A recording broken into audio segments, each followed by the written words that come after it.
Sa oras mong ito, makakausap po natin ang isang litigation lawyer. Siyempre, hingi tayo sa kanya ng perspective pagdating dyan. Tama. Pati doon sa huling testigo. Siya po ay former spokesperson din ng House Prosecution Panel at Managing Partner ng Bukoy, Poblador and Associates, si Attorney Antonio Bukoy. Attorney, magandang umaga po. Doris at Robert. Good morning, Panyero.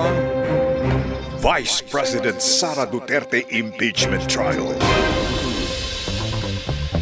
Hello, Attorney. Good morning, Magandang umaga Panyero. Good morning.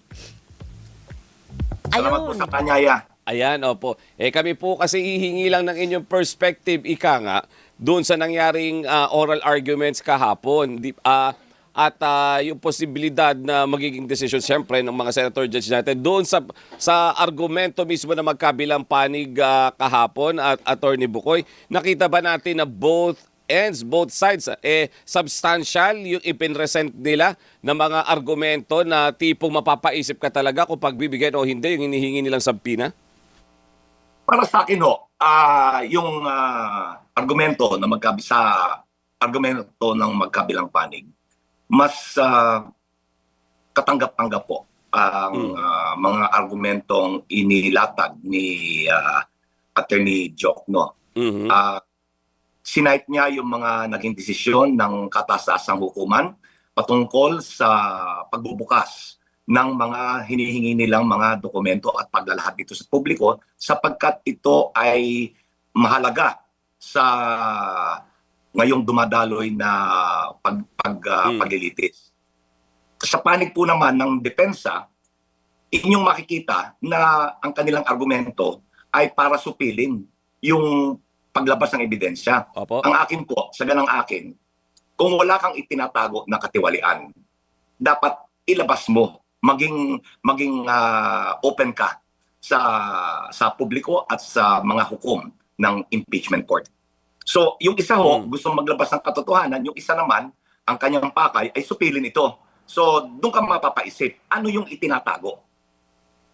Opo. Pero doon sa side po ng defense, sinasabi kasi doon sa kahapon, ay hindi, kapag pinayagan yan, magiging fishing expedition lang yan. Yun na nga. Lahat na lang na makita, pati nung vice mayor siya, gusto nyo kalkalin yung records.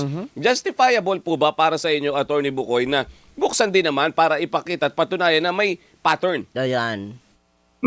Kasi po, yung sinasabi nila na dapat ang litisin lang dito at patunayan ay yung kanyang yaman nung siya ay naging pangalawang pangulo na. Ang problema ho dito, kailangan patunayan na lumobo at gaano kalaki lumobo ang kanyang yaman at kung ito ba ay kaya niyang panindigan at to justify.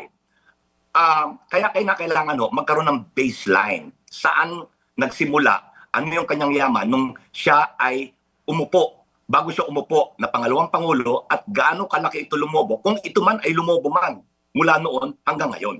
Diyan ho nakikita yung tinagong yaman o hindi kayang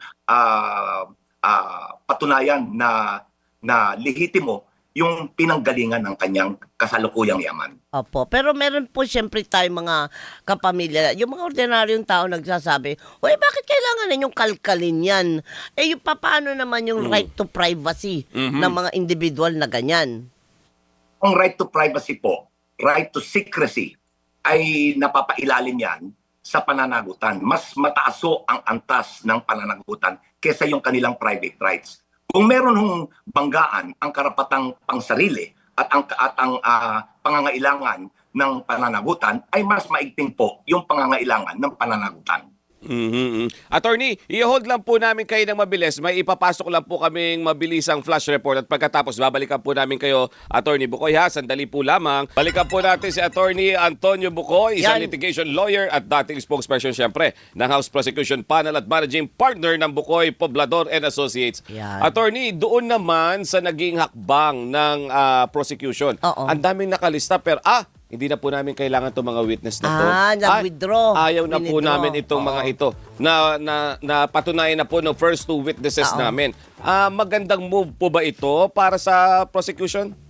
Opo, ito po ay nagpapatunay na sila ay naniniwala na matibay na yung inilatag nilang katibayan sa pamamagitan ng dalawang testigo si Agent Calilong at si Attorney Jeremy Lotok. Loto, pati Opo. na yung 19 na dokumentong tinukoy ni Calilong at yung 45 dokumento na pinagtibay ni Attorney Lotok. So, ito po ay, ayon nga kay Attorney Kapunan, redundant na yung magiging testimonya, yung salaysay, nung kanilang iba pang nakapilang testigo. Kaya hindi na kinakailangan dahil ito naman ay pagpapatunay na lang nung mga salaysay nung dalawang naunang testigo. Opo, Pagpapatunay, ibig sabihin ay corroboration na lang. Opo, pero hindi kaya ang sabi naman ng iba ay, kita nyo na, wala talaga silang matibay na ebidensya Kaya hindi na nila isasalang yung Sabi mga niya yan. natakot yan Oo. Mahina Kabal- talaga. Okay, mawalang galang po, pero kabaligtaran ho ang implikasyon nung ginawang hakbang ng prosecution. Kabaligtaran, sa halip na walang katibayan, ibig sa ang kanilang sa kanilang pag-urong nung iba pang testigo, sinasabi nila na matibay na at kumpleto na yung nailatag nilang ebidensya so far. Ayun. So, paano tayo uusan ngayon? Partner, ang sabi mo, sa Monday, si Matibag naman. Tuesday si Matibag. Tuesday, Oo. Tuesday. Monday desisyonan itong dalawang sabpina na to. Oo. Yung pagbubukas o hindi, sisiwalat sa publiko, Attorney Bokoy, kasama ba dapat yung sa asawa niya po, si Attorney Mans? Opo, kasi ho, ang yaman ng mag-asawa, ang bilang po dyan ay iisa. Sapagkat nung dati, conjugal partnership property. Ngayon ho, absolute community property na. Ang ibig sabihin, ang yaman ng isa ay yaman din ng asawa.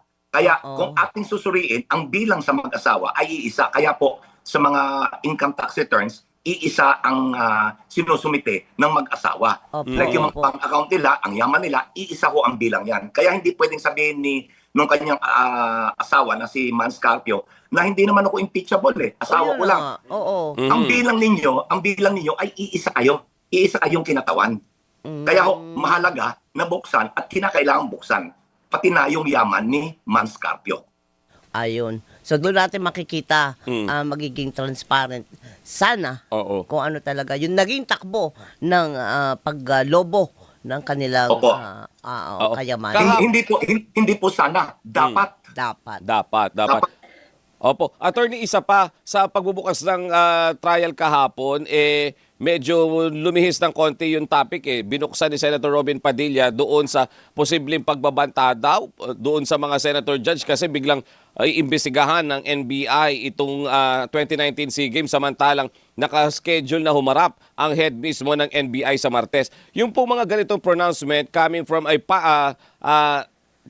witness na haharap sa Senado, sa Senate Impeachment Court. Justifiable ba na nabanggit pa niya yon sa media interview na ongoing yung investigation nila sa SEA Games prior sa pagharap niya sa Impeachment Court?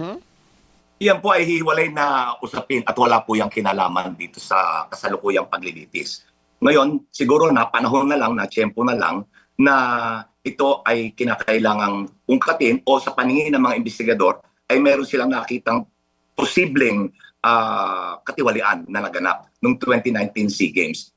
Kung inyong gugunitain, ang ginastos po ng pamahalaan dyan ay 109 billion, parang ganun ang halaga na wala pa hong accounting na tinatawag doon sa ginastos ng pamahalaan.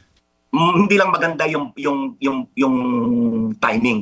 Kaya idinidikit nila, iniuugnay nila ito sa impeachment trial. Ito po ay pagdadagdag kulay sa politika ng impeachment trial.